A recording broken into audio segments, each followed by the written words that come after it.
So today I'm here with my good friend Todd Stottemyre. Todd, great to have you back on, man. Ken, awesome, man. What a look! What a pleasure! What an honor! Let's have some fun. Yep. And see what happens. I watched you play baseball and win the World Series. Right, I was at the game, and then I thought, what an incredible opportunity to be able to sit down with you and talk about the highs and lows of life, right? Yeah. Of hitting high points and then having to reinvent yourself. I know we're from the same state. You're from Yakima. I'm from Everett, and let's talk about that. Let's talk about your run in baseball, because it's impressive. Well, it really started. It's crazy. It started as a kid, right? I growing up with my dad. My dad was a pitcher for the Yankees in the mid '60s to mid '70s, and he had teammates like Mickey Mantle, Roger Maris, Whitey Ford. Yogi Berra was his first manager. So, you think about like a lot of his teammates are today positioned in the Hall of Fame. But, back in the day, it was Yankee Stadium was a playground. Monument Park was our monkey bars.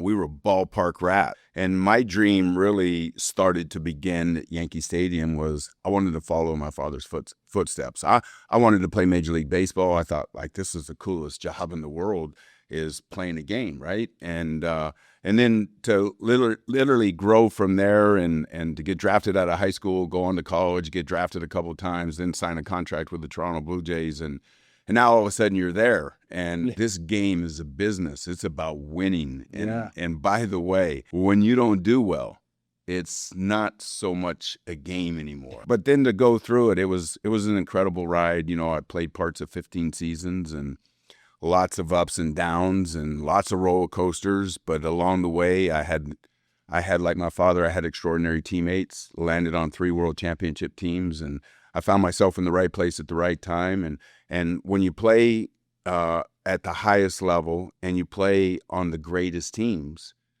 for that particular year, there are a lot of people in that locker room you can look to and learn from. And I had a front row seat to Hall of Famers. I mean, in Toronto, we didn't know it at the time, but in our lineup would be 4 future Hall of Famers.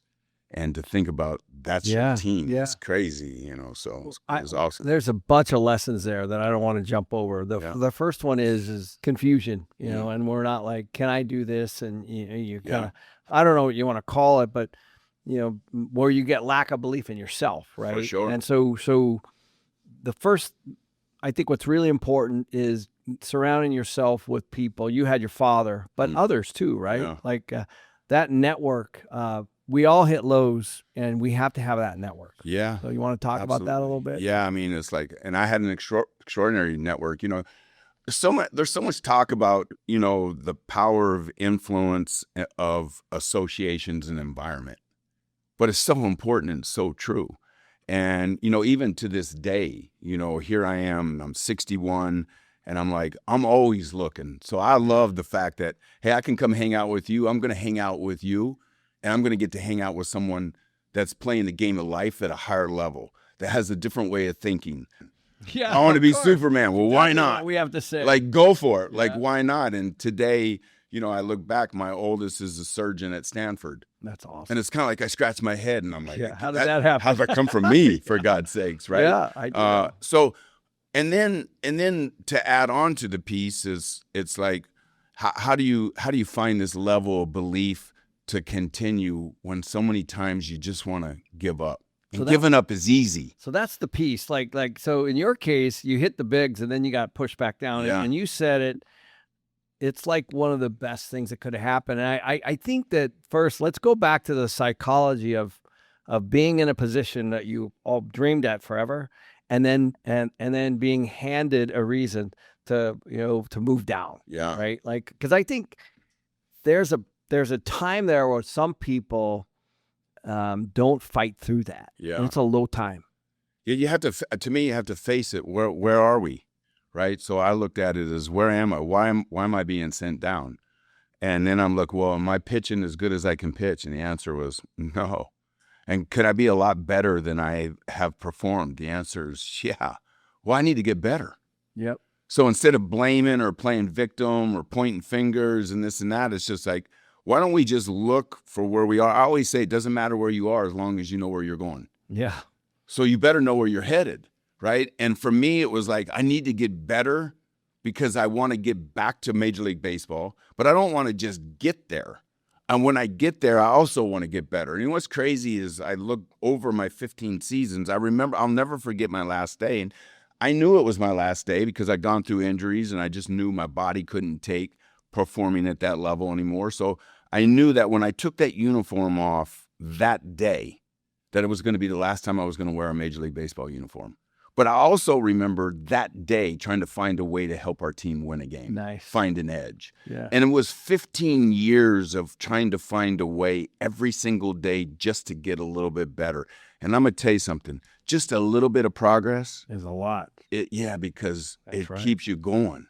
So you've been fortunate. Not everyone has the environment that you had growing up, right? And some people have to create it. Some people, not everyone is in that situation. It's interesting because there's even more pressure, I think, sometimes when you're in that environment. But of the Hall of Famers and all the people you played with, you never know if they're going to be a Hall of Famer, right? Right. What were some of the things that you saw in them? Like, you know what I mean? Like, because you're on this world-class team already, with 3 major world championships, right? What was it? I'll share a story, and he actually wouldn't mind me sharing the story, but in 1995, I find myself, it was the 94, it was started as a strike, ended as a lockout, free agency went to hell. We ended up like everyone was signing 1-year contracts. Here I was supposed to be a free agent, and the Oakland A's offered me a contract. I ended up signing the contract there. I got there late for spring training. We're in a pitcher's meeting. Dave Duncan was genius level pitching coach. And he looks at Dennis Eckersley. Yeah, of course. And he says, Eck, what drives you? Nice. Now, I never played with Eck. I couldn't stand playing against him. And he turned out being one of my best friends in baseball. But he said, Eck, what drives you? And he said, fear. Now I'm a starting pitcher. Here this guy is the best closer in the game. And he just told our pitching coach, fear drives him. And I was kind of like, oh no. You mean the guy I'm going to hand the ball to him is scared? He has fear? And then he says to Eck, he says, well, talk about it. He says, when I come into a game, I'm scared to death. And he goes, well, what do you mean you're scared? He says, yeah. He said, the team has worked so hard to get a lead. And now I'm coming in for the 9th inning. And if I don't do my job, we lose the game because of me. And I was just like, wow. And he says, well, how do you combat it? He's like, what do you do? He says, the more fear I have, the more aggressive I get. And let me call timeout. I want you to think about the last time maybe one of the listeners has had fear and you took aggression towards it. So it'll either paralyze you or propel you. Right. It's a choice. Yep. And Eck used it as a way for him to become the best version of him as a closer in Major League Baseball. He used fear to propel him to be more aggressive when he got out there and to challenge hitters more than before. Yeah. And by the way, that made him great. So if you look at fear and fear is holding you back, on the other side of fear potentially is your greatest version of yourself, your company, or whatever you're going to do next. Plus just having the awareness of knowing that was his driver. Yeah. Well, so let's talk about reaching your highest level in baseball. So what was the hardest part when you retired from transitioning from Todd Stottemyre, the baseball player, to whatever was going to be next for you? Yeah, so I think that because my dream started as a little guy running around Yankee Stadium, and then so I grew up in Major League Baseball, and now I play in Major League Baseball. So the last day comes, and it's kind of what's next. And, I was really, I'm humbled that I got offered so many jobs in baseball, but I was growing my family late. My kids were babies, and I have kids that weren't even babies yet. So I was growing my kids late, and we were having kids. I got 5 children, but I knew that if I stayed in the game of baseball, that meant that night games, I wouldn't be around for dinner or putting them to bed. And then you get home late, and then the kids go to school in the morning. So You don't see them at night. You don't see them before they go to school. So when do you see your family, right? And I felt like at that time, I'd already made the greatest sacrifice to live my dream. And I was like, I want to be a dad. I want to be a father. I want to be around. So I'm going to have to reinvent myself. I'm going to have to find something else. And because I was so competitive, I'm like, I need to find something that I can put passion behind. And it took about 6-8 months. And it was crazy because over that 6-8 months, we took summer vacations. We traveled the world. We did all these things. And one of my kids was like in kindergarten or first grade, and they have professional day at school. And they were like, the fireman comes in, the doctor comes in, and this and that. And the teacher said to my daughter, Madison, she says, well, we want to invite your dad in. Madison said, for what? That's awesome. And they said, well, for professional day. And then Madison goes, well, my dad doesn't do anything. And I was like, and she come home, and the teacher had called my wife, and I was like, wow. And it's like, man, what kind of example am I being? So I knew that, I was from a 5-year-old. Yeah, it's crazy because I was 37 and retired, and now I'm 61. I'll never retire again. Yeah. And not because of the kids or the example, it was because I never felt so miserable in my life or so empty. And not miserable, but I was empty. And here I was attached to Major League Baseball my whole life. Now I don't have any attachment, right? And I started to realize too, and it started to really break down identity. And I'm like, my identity is not built around what I do. It's who I am. So I started to work on me because I knew I needed some work. Step one, but step two is I wanted to find something I could really dig into. My neighbor happened to be a director of a Wall Street firm called Merrill Lynch that ran an office. And he says, man, you need to come over. And I said, well, all right. So I went and had lunch with him, and I loved the markets and I loved the whole deal. And I was like, I said, I'll dig in. I said, but here's the deal. Pay me as little as you can pay me. I don't need health insurance. I got it through Major League Baseball. I don't need money. I said, and the reason why is because I don't know if I'm staying long, because I don't know if I want to go work for someone else right now. And I had this bug in me I wanted to build, but I ended up taking the job. I fell in love with it. 5 years, I built an asset management team, was massively successful. I woke up one day, 3:30 in the morning. I woke my wife up. I said, I'll be back. Today's my last day. She's like, what are you doing? You're winning at this. And I'm like, yeah, I'm winning in the world, but I'm not winning. Yeah. Cause I have fallen. Like, I don't have passion. I don't want to go to an office for the rest of my life. And I don't want to wear a suit and tie the rest of I don't want to do this anymore. And I walked in, and I basically told the firm, I said, I'll meet with every client. I help you keep all the clients. I said, but I'm out. And then what did I do?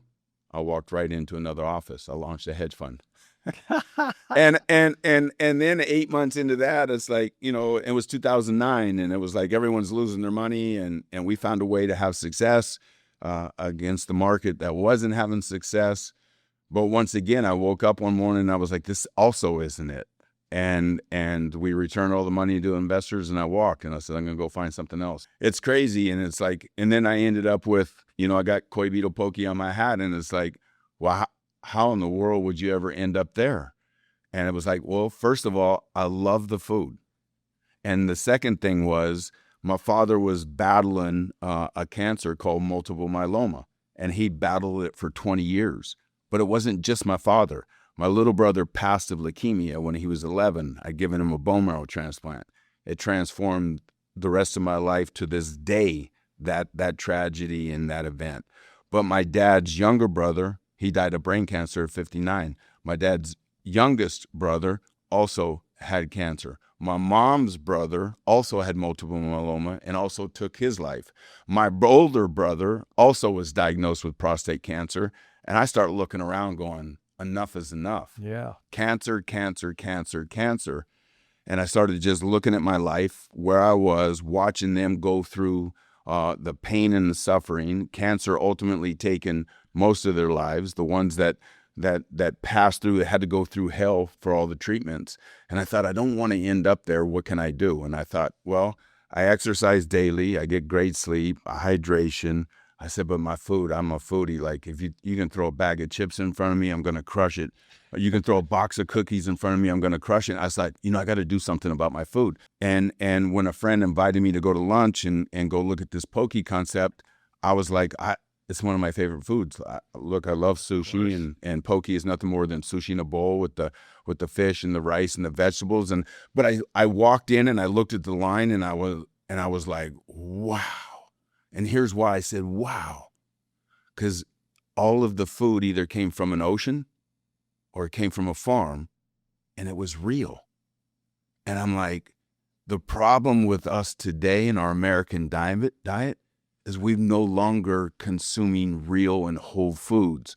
We're consuming things out of cans and bags and the oils and the ultra processing and all of this crap. No wonder we're battling cancer. And I started to think, man, I don't know if I'm going to be lucky enough and God is going to grant it that I'm going to live a cancer-free life. But I also know I got a responsibility. Yeah. And I thought, man, if I could just start eating. But then I got excited about it. I was like, it was more than about me. And I started to look at 2018. I said, I want to take this to the nation. And the reason I wanted to take the whole concept to the nation is I started to think and I said to the guy that invited me there, I said, name 5 places you can go eat right now, knowing that food you consume is actually good for you and built for us. And he goes, I can't. I go, exactly. And I go, which is why this option needs to be available everywhere. There's a bigger vision here. What has to make money in order for you to get to the vision. Of course. Right? Of course. It's like, no, I'm not a nonprofit. Of right? course. No. But it is definitely 100% not about the money. Matter of fact, you know what I found in my life? Every time I pursued money, it doesn't work out. It didn't work.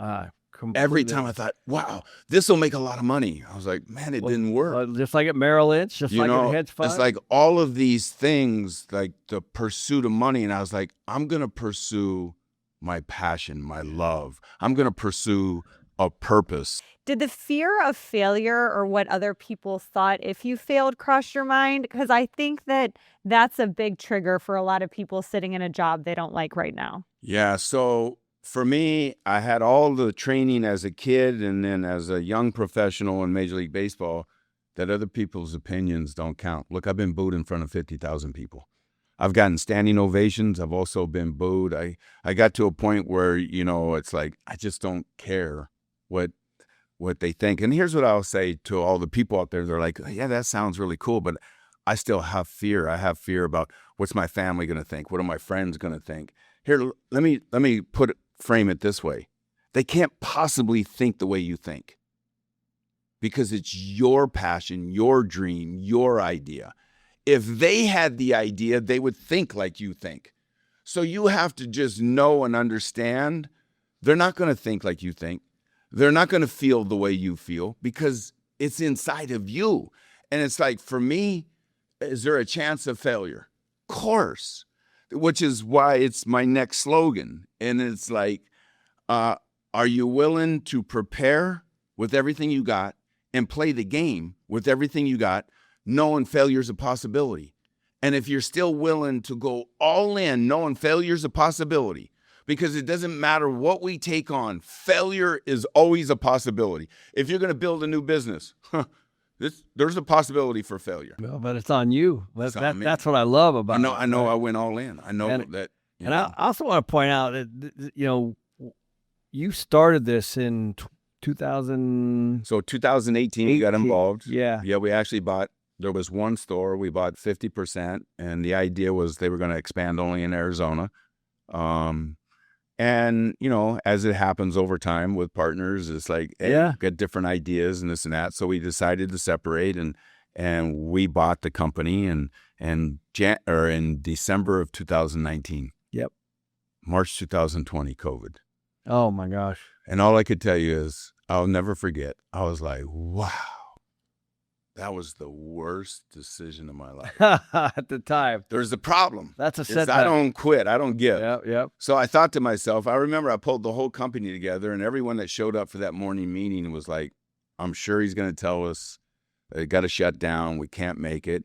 And actually I did the opposite message. And I said, look, we're not going to get rid of anyone. Matter of fact, if I have to pay out of my own account to pay you, I said, so if you're willing to show up we're willing to keep the doors open, and I'm willing to pay you even though we're not going to have customers. But here's the deal. In return, I need you to come every day, and we need to find a way to get just a little bit better every single day. I said, I'll look at new ideas, this and that. We didn't even do delivery. And that day we launched our delivery. Today it's 35% of our business across the country. So something we didn't even do is 35% That was of our the gift. income. That was the gift. It was the gift, right? Yep. And the other gift was that we found a way to cash flow in COVID. And I thought, if we can cash flow in COVID, First of all, how we can do this. How did you do that? Right. It's like and it was kind of like, and it was crazy, right? And we just got like 90 days in, and I was like, wow, I don't have to put money into the business. So you It's change cash flow. you change your perspective So based everything on the changed. situation. Like everything Right. changed. And Yeah. and the irony is that's the same thing as getting put down to the minors. Yeah. Like it's a setback, right? Yeah. And you're like, okay, Yeah. now what? It's funny because, we now have 10 open stores, actually 11. We're going to do our 12th in St. Augustine, Florida. We didn't do this. We didn't do this with a roadmap that says this is the way you do it. We'll have a store or a franchisee, and it's like, there's an. I said, listen, and I laugh sometimes, and they don't. It's like it's their store, right? And I go, look, we just need to find a way to help you get 10 more bowls a day. There was a day I needed 80. I go 10, 80 more a day to find a way to get the cat. I go, look, you don't understand. I said, we had to go in COVID to go from 0 to 10 bowls to 20 bowls to 30 bowls to 50 bowls to 100 bowls to 100, 120. But we started at 0 in COVID. Like, we're not going to do a sale today. I didn't have any delivery. They wouldn't let anyone come inside. They couldn't order, and I was like, I had to go from 0. I said, we just got to get you 10 more. I said, I think we can do this moonwalking backwards in Central Park blindfolded at night. I said, look, don't worry. We got you. We're going to wrap our arms around you. And this is what we do. So somebody that's listening that's afraid to make the jump, like they really want to switch careers or they really feel like they're going to be pushed to have to switch careers, what advice do you have for them?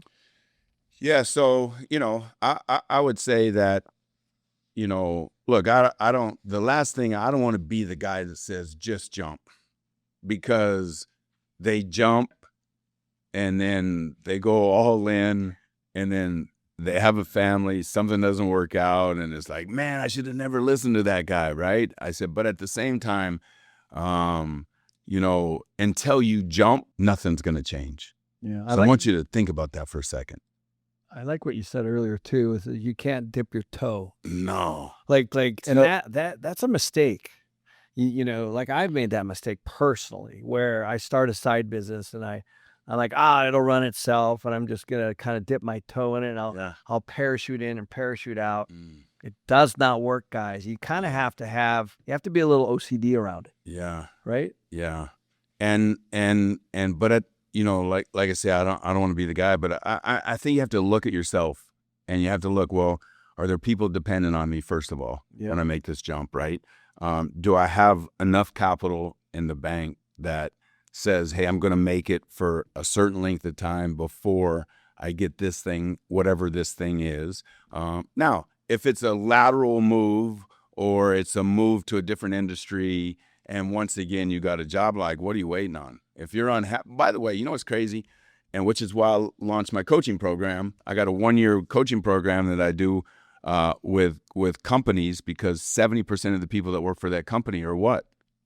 They're not happy. Right. I know when Danille dipped her toe in the water and then went all in, she was a school teacher and started that first business. Like you do it kind of a survival in the beginning. And then, I remember you talking to me about, some of the changes you made, and you start to look at margin, you start to look at employees, you start to look at cash flow, you start to look at growth, you have to actually be in the pool in order to understand like the risks and all that stuff, don't you? Yeah, and you never really know exactly what your business is going to look like until you're in there, because you have this vision of what it's going to be, and then you get in there and you realize that doesn't work, and this is what you have to change, and maybe it's not even the right concept, and you have to pivot, and you don't know any of that until you start. But what's interesting are the trends.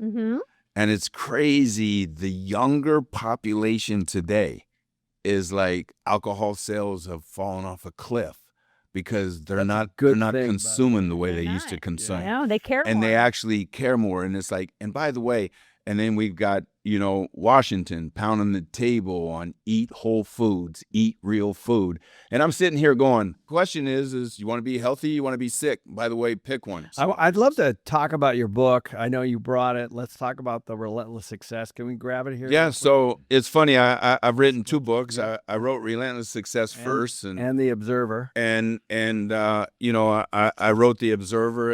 It's funny. And I'm actually working on a 3rd book that I think will dwarf both of those books and be better yet, because it's all about, the next book I want to write is all about renewing. We talk about rewiring, and neuroplasticity is like the key word on social media today and all the neuroscience. But, it's amazing when I think about it, is 33 years ago, I met with a guy by the name of Harvey Dorfman. And Harvey Dorfman was a psychologist and mental guy for the Major League Baseball. And I had hired him to work with me, not only for on the field, but off the field. And I'll never forget the first question, or not the first question, but it was in the first 30 minutes that we had a meeting. He asked me, he says, Todd, would you do that again? He said, would you give that bone marrow transplant to your little brother again? And I was like, and he broke me. Went to my knees. I cried like a baby.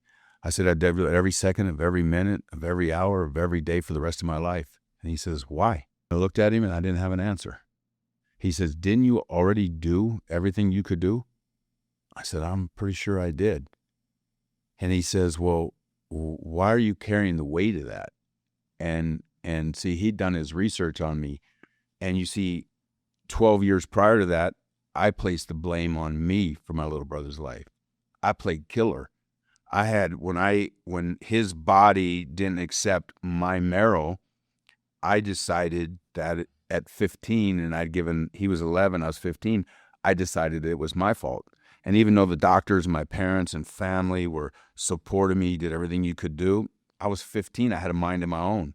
And I replayed over and over. It was like wash and repeat, wash and repeat. It was like unbelievable how many times I played, it's my fault. And here's what's crazy. But along with the traditional sadness and the guilt of my little brother's death, I had hate inside of me that he was gone. So I had that anger, and so I had all of these emotions that I played and rewind over and over and over, and I wired myself to become that person. So that person would now react differently to situations. The person who didn't have any love inside of them, who had hate inside of them, who had guilt inside of them, because of that event, because of my perception, because of the story I told myself that I constantly lived over and over and over and over, until Harvey, and he says, it's time to let it go. And it's time for you to forgive you, because you did everything you could do. And at that very moment, it was like this elephant was off the back of my shoulders, but it was the beginning of renewing and rewiring. See, if you can rewire a bad story, a bad thought, a bad emotion, and you can become that story, well, then you could certainly do it on a positive side and become that story. So my next book that I'm really working on is and you nailed it. You said it in the very first sentence. You talked about awareness. Awareness is massive, right? It's kind of like, what's going on the inside? What am I feeling? What am I thinking? And if we knew what we were feeling and thinking, and we could stand back from it, couldn't we choose a different thought and a different emotion anytime we want? Because as humans, we have the choice. When you become more aware of what you're, and subconsciously, I became the killer. Subconsciously, I had hate. Subconsciously, that because I couldn't control the outcome, everything I did, I tried to control. And when I couldn't, the response to the lack of control was hate and guilt. That's an ugly scenario. I just studied recently just 2 words: involuntary replication. Whoo. And I did it with my friend Robert Kiyosaki, and we got together and we said, what are you replicating involuntarily? Because you start to look at things that you do Mm. from the moment you go to sleep, get up, whatever it is, whatever you're doing during the day, or saying or thinking, there's a stream of thought, and that's why I like your book, The Observer, because you have to actually step away and be the observer of you, for you to look at things objectively from an unbiased standpoint and to say, I don't like this, but I like this. This is a better path than this. Yeah. And the report card is easy. Like the report card is, are you in great shape or not? The report card is, do you have finances or not? The report card is, do you have a great relationship with your friends, your family, whoever or not? Period. Yeah. That's the report card. Yeah. Nothing else. Yeah. And what happens is everybody's pointing when really they need to be looking at themselves. What's amazing is, what do you do the first 30 to 60 minutes of your day every day? And is it on intention?